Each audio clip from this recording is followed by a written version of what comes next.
Assalamualaikum warahmatullahi wabarakatuh.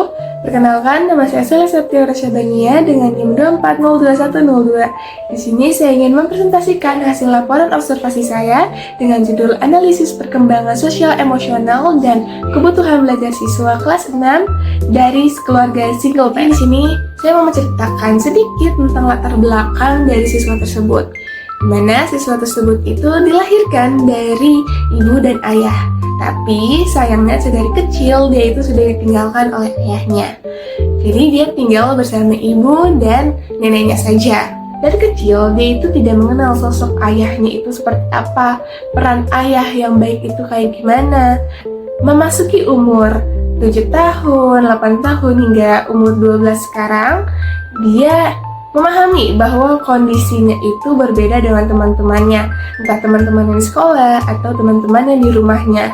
Tetapi bukan malah merasa insecure, siswa tersebut malah merasa oke, fine, gak apa-apa, aku sama ibu aja, aku gak mau kalau ibu merasa tersakiti lagi oleh peran ayahku yang baru. Di sekolah, siswa tersebut itu dikenal sebagai anak pendiam, tapi sopan dan taat aturan juga. Nah, siswa tersebut ini tuh lebih banyak interaksi sama teman dekatnya aja. Dan kalau misalkan dalam akademik, dia tuh cukup baik, cuman kadang merasa jenuh atau bosan kalau misalkan dia mempelajari pelajaran yang tidak dia sukai. Nah, kalau untuk di lingkungan masyarakatnya, di rumah itu dia lumayan dapat perhatian sama kasih sayang yang lebih lah dari warga sekitar karena mengetahui latar belakangnya tersebut. Jadi kalau misalkan ada kayak santunan anak yatim di masjid, siswa tersebut tuh langsung dipanggil paling pertama karena mengetahui latar belakang tersebut.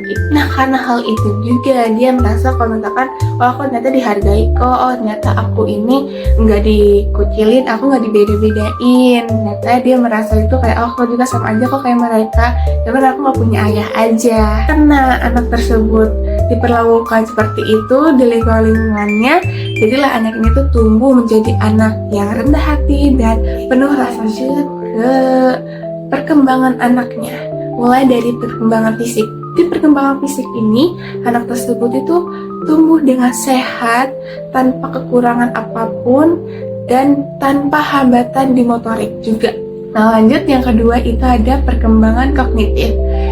Menurut Yase, anak usia 12 tahun itu udah memasuki tahap operasional formal, di mana anak sudah mampu berpikir abstrak dan logis. Nah, karena hal ini, siswa tersebut tuh lebih baik menutup diri aja. Dia memilih untuk menutup diri karena dia berpikir bahwa kalau ada yang membicarakan tentang keluarga, menurutnya itu hal sensitif. Yang ketiga itu ada perkembangan sosial emosional. Berdasarkan teori Erikson, siswa tersebut itu sudah memasuki tahap industry is infinity menuju identity versus role confusion. Nah, karena hal ini, siswa tersebut tuh kayak berusaha lah untuk menunjukkan ibunya kalau dia itu punya kemampuan ini, punya rasa kemandiriannya agar ibunya ini gak repot, biar ibunya itu tetap sayang sama dia dan akan selalu sayang dia. Nah, yang keempat itu perkembangan moral.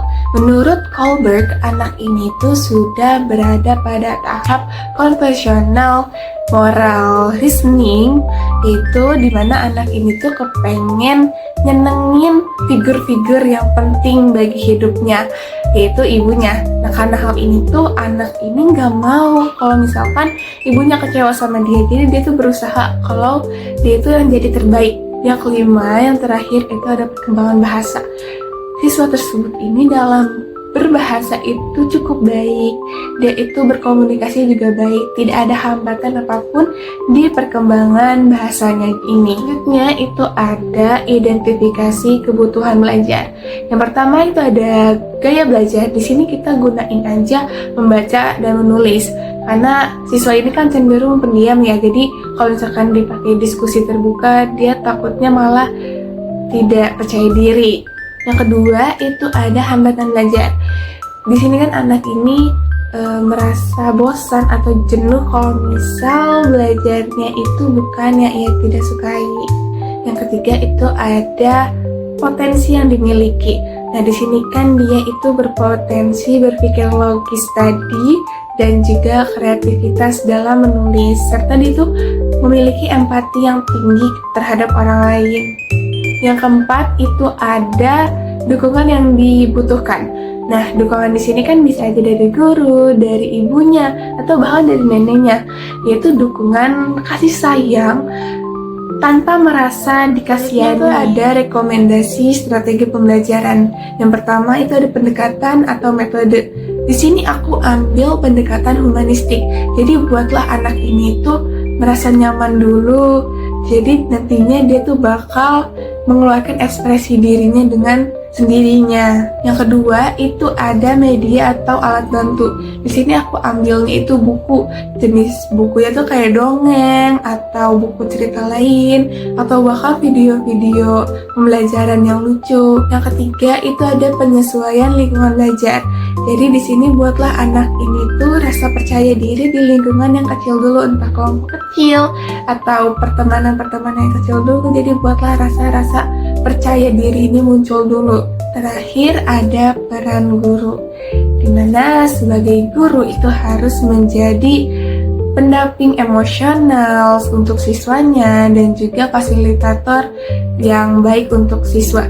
Bukan hanya guru yang memberikan tugas-tugas aja, jadi didampingi siswa-siswanya, terus juga diberi ruang buat siswanya kalau misalkan ada siswa yang mau mengeluarkan kelebihannya, jadi didukung. Saya sudah laporan observasinya, lebih dan kurangnya mohon maaf. Wassalamualaikum warahmatullahi wabarakatuh.